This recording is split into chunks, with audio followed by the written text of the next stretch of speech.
Bonjour tout le monde. Aujourd'hui, je vais vous proposer une illustration informatique du problème sur les nombres ascendants. C'est un exercice qui est original et intéressant, avouez-le. Donc, on va essayer de retrouver le résultat 219 grâce à quelques lignes de programme en langage Julia. Pour ceci, j'aurai besoin d'un compteur. Et pour rendre le programme plus clair, je vais écrire une fonction que je vais appeler ascendant. Comme variable, j'aurai une variable n. Et pour faire tourner cette fonction, je vais avoir besoin déjà pour commencer d'une liste. Une liste dans laquelle je fais faire entrer les chiffres du nombre n les uns après les autres. Je vais l'appeler liste initiale. Et pour pouvoir travailler sur le nombre n, je vais créer une variable t qui est une variable temporaire parce que je vais travailler sur la variable t et pas sur n parce que n j'ai envie de le garder. Donc justement, tant que t est différent de 0, je vais utiliser l'instruction pushFirst, point d'exclamation. Et comme paramètre à l'intérieur, liste initiale t%10.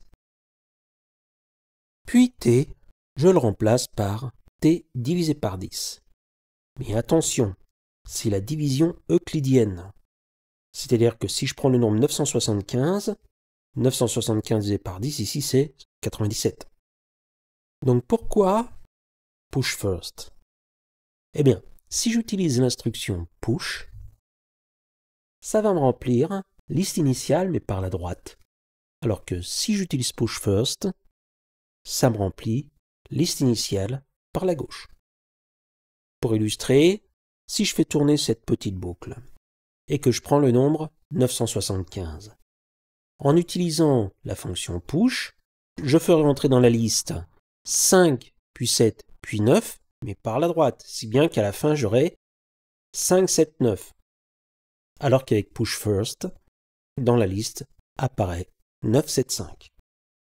Donc je sors de la boucle et je vais créer une liste que je vais appeler liste triée.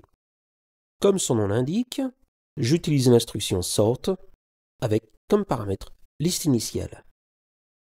Ça va donc me trier dans l'ordre croissant les éléments de la liste.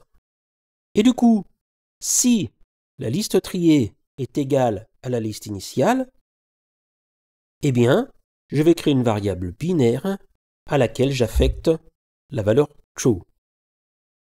Autrement, eh bien, binaire prend la valeur false. Et une fois que j'ai la valeur de binaire, je réinitialise la liste. Ça me sert à rien de garder une liste pleine. Et je demande à ascendant de me retourner la valeur de binaire. Je sors donc de la fonction. Et maintenant, pour k allant de 1 à 10 puissance 6, là je m'attaque au nœud du problème, je crée une variable p à laquelle j'affecte ascendant de k. Donc pour chaque terme k, eh bien ça va me dire si k est ascendant ou pas.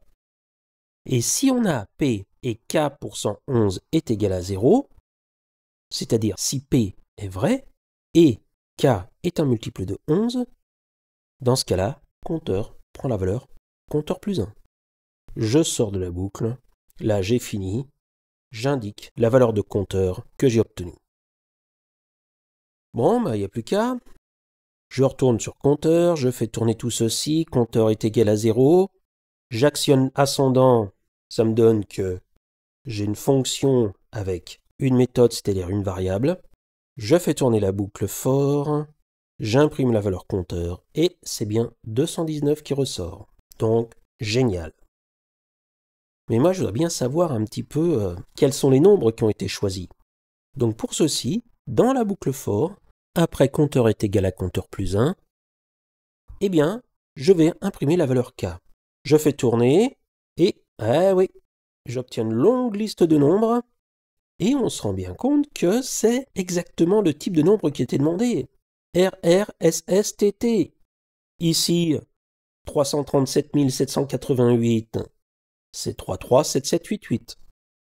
Celui qui suit, c'est 337799. J'ai un nombre uniquement composé de 5. Puis deux nombres plus loin, c'est 5, 5, 5, 5, 7, 7.